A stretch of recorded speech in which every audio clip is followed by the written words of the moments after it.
Sean bienvenidos al examen semestral de la materia de didáctica de la lectoescritura para jóvenes y adultos. Esta es una materia brindada por la profesora Noris Trujillo y nuestro grupo está compuesto por la compañera Aide Rodríguez y mi persona Joel Moreno. Esta es una recopilación de los contenidos básicos vistos a lo largo del semestre. Sin más que decir, lo dejo con nuestro video.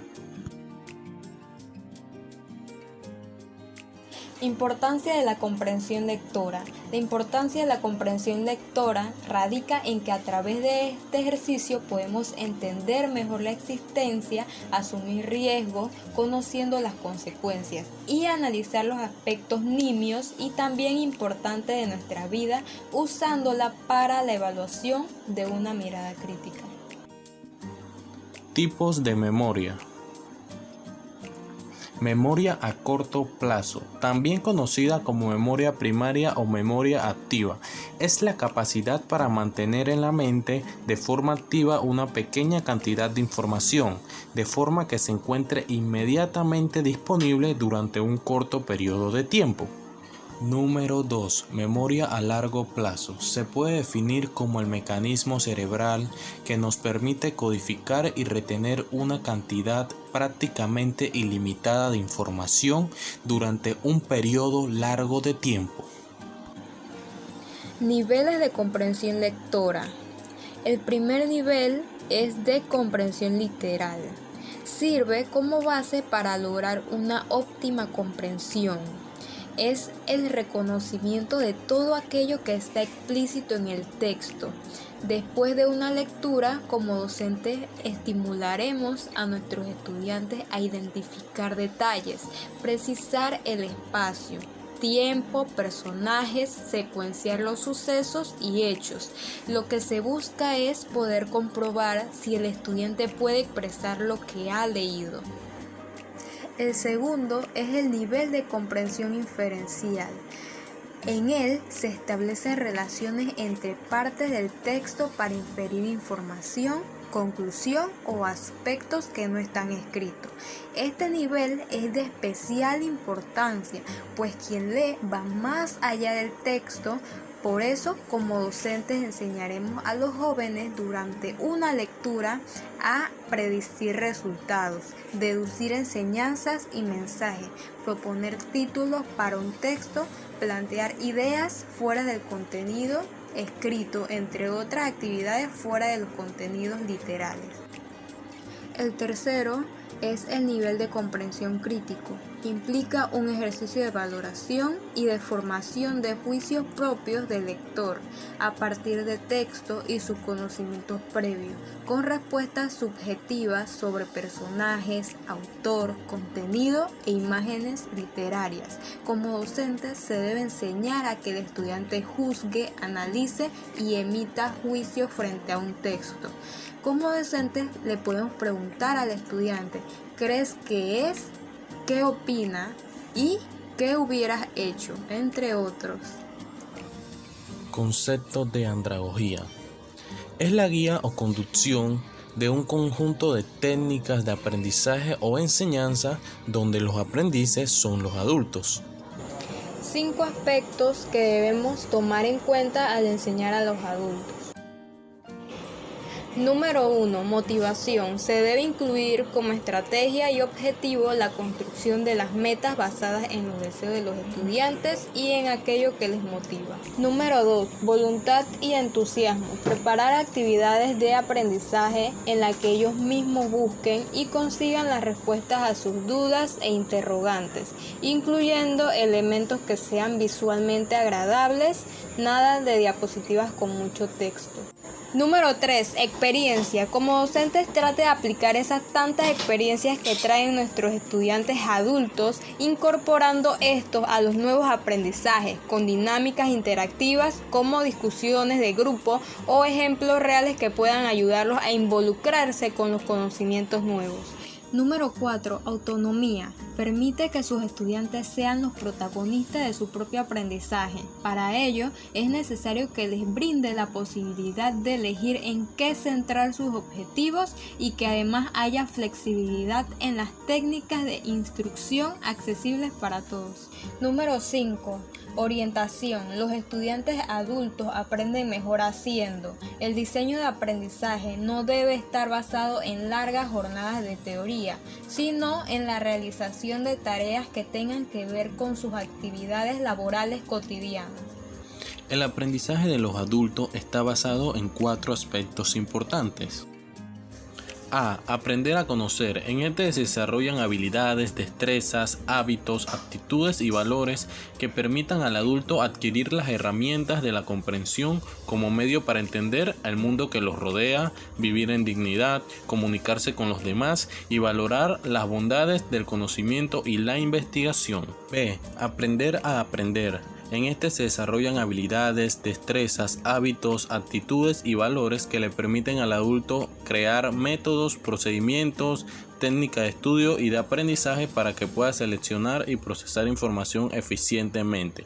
El aprender a aprender constituye una herramienta que le permite al adulto seguir aprendiendo toda la vida. C. Aprender a hacer. En este se desarrolla la capacidad de innovar, crear estrategias, medios y herramientas que le permitan combinar los conocimientos teóricos y prácticos con el comportamiento sociocultural, desarrollar la aptitud para trabajar en equipo, la capacidad de iniciativa y de asumir riesgos. Y por último tenemos el D, aprender a ser. En este se desarrolla la integridad física, intelectual, social, efectiva y ética de la persona en su calidad de adulto, de trabajador, de miembro de familia, de estudiante y de ciudadano. En el punto número 7 vimos las características del aprendizaje de los adultos. Entre las características tenemos que el adulto tiene mucho bagaje histórico, cultural y social como consecuencia de pertenecer enteramente a un ámbito determinado. Otra característica es que el adulto participa en el aprendizaje, cuenta con un elevado sentido práctico de la vida y con amplia experiencia. Además, el participante construye su propio conocimiento con ayuda del mediador. Por eso, es necesario que el docente sea un motivador de aprendizaje con metodologías acordes para poder dirigirlos al desarrollo de capacidades que se necesitan potenciar y mejorar. Otras características psicológicas que inciden en el modo de aprender del adulto son que trabajan, no tienen mucho tiempo, se cansan más rápido, están más motivados, algunos no tienen hábitos de tomar notas ni de estudio, son más responsables, son más exigentes. ¿Qué buscan los alumnos a nivel formativo? Como docente debemos ser capaces de satisfacer las necesidades de estos alumnos adultos, ya que ellos buscan lo siguiente. A. Aumentar sus posibilidades a la hora de acceder al mercado de trabajo o de promocionar y avanzar en su carrera gracias a la especialización en alguna enseñanza relacionada con su sector como continuación a sus estudios, o el empleado de una compañía con aspiraciones a ocupar cargos de mayor responsabilidad.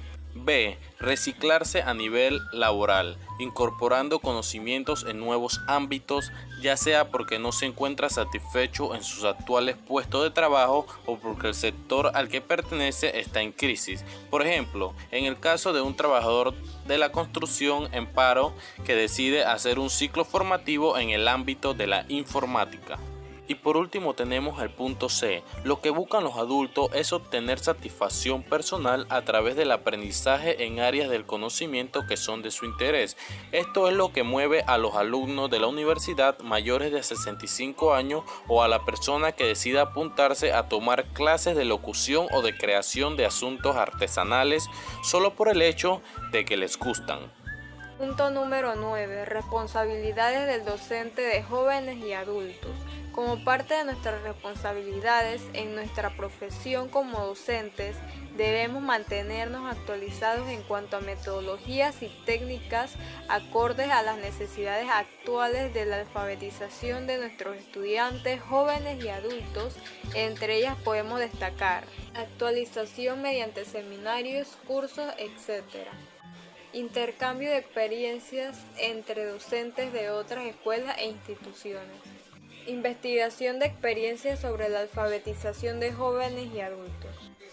Desarrollar el aprecio por la juventud o adultos con ánimos de superación. Desarrollar la capacidad para comunicar los contenidos de manera motivadora. Recordando que la motivación es uno de los factores indispensables para lograr el éxito en cualquier actividad del ser humano. Tema número 10. Estrategias antes, durante y después de la lectura. La primera estrategia antes de una lectura lleva por nombre predicciones. El estudiante va a predecir a partir del título, de las imágenes, del género, de la silueta textual de un cuento o libro. Las predicciones están basadas en contenido del texto y en su estructura. Estas son hipótesis que el lector se formulará sobre lo que acontecerá en el texto. Esta requiere de habilidades de nivel superior como realización de inferencias, anticipar alternativas, emitir juicios o extraer conclusiones de dicho contenido. La segunda estrategia que podemos utilizar antes de una lectura lleva por nombre CQA. El paso C plantea las preguntas previas: ¿qué sé o qué conozco sobre el tema? Esta etapa es en interacción y guía del profesor. En el paso Q se formularán las siguientes preguntas: ¿qué quiero aprender? Ante las interrogantes, incertidumbres o expectativas sugeridas en el punto anterior. Esta pregunta surge casi naturalmente e incluso puede despertar la curiosidad de los alumnos con nuevas interrogantes. En el paso A se pregunta por lo aprendido. Aquí planteamos la resolución de las preguntas planteadas en el paso anterior. Entre las estrategias que podemos utilizar durante la lectura podemos mencionar la de profundizar su comprensión sobre determinada información del texto realizando conscientemente inferencia. En esta le podemos preguntar a nuestros alumnos qué creen que estaba pensando el escritor al momento de escribir este libro, este cuento, o qué creen que está pasando en una determinada imagen. Como segunda estrategia tenemos levantar predicciones específicas sobre personajes particulares, sobre el futuro del evento. En esta le podemos preguntar al alumno cómo cree que terminará el cuento o libro o cuál cree que será el desenlace de estos. Y por último tenemos las estrategias que podemos utilizar después de una lectura. En esta podemos hacer que nuestros estudiantes respondan a la lectura para aprender más sobre el tema, sobre los personajes, etc. Ejemplo, ¿cómo era tal personaje?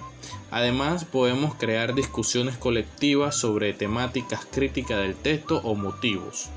Además, podemos hacer que nuestros estudiantes evalúen, critiquen, analicen el texto leído con preguntas como ¿qué piensas sobre la lectura? ¿Por qué crees que sucedió tal hecho? ¿Qué te gustó o qué no te gustó? Punto número 11. Estrategia del cuento para la enseñanza de la lectoescritura. Número 1. Lluvia de ideas. Es una excelente estrategia para activar los conocimientos previos de los alumnos. Es recomendable seguir la siguiente modalidad. Pídale a los alumnos que escriban en una hoja todo lo que se saben sobre el tema que será tratado. Los alumnos compartirán sus ideas con sus compañeros. Número 2. En esta le indicaremos a los estudiantes que produzcan texto, dibujo u otras expresiones de acuerdo a lo leído. Número 3. Los alumnos harán inferencias respecto al punto de vista del autor a partir de citas textuales ideológicas. Punto 12 y último. Técnicas para enseñar la lectoescritura a jóvenes y adultos. Técnica número 1. Enseñar a tomar notas. Esta es una herramienta indispensable para los alumnos, ya que los ayuda a analizar, comprender y estructurar el discurso, identificando los conceptos fundamentales de manera rápida, explícita y de acuerdo al contexto en que trabajamos. Técnica número 2. Subrayar. El subrayado ayuda a los estudiantes a destacar las ideas más importantes del texto o del tema a estudiar. Técnica número 3. Releer. Ayuda a los estudiantes a familiarizarse con el texto, ya que tienen en memoria un esquema de cómo va a ir la historia que se le está contando.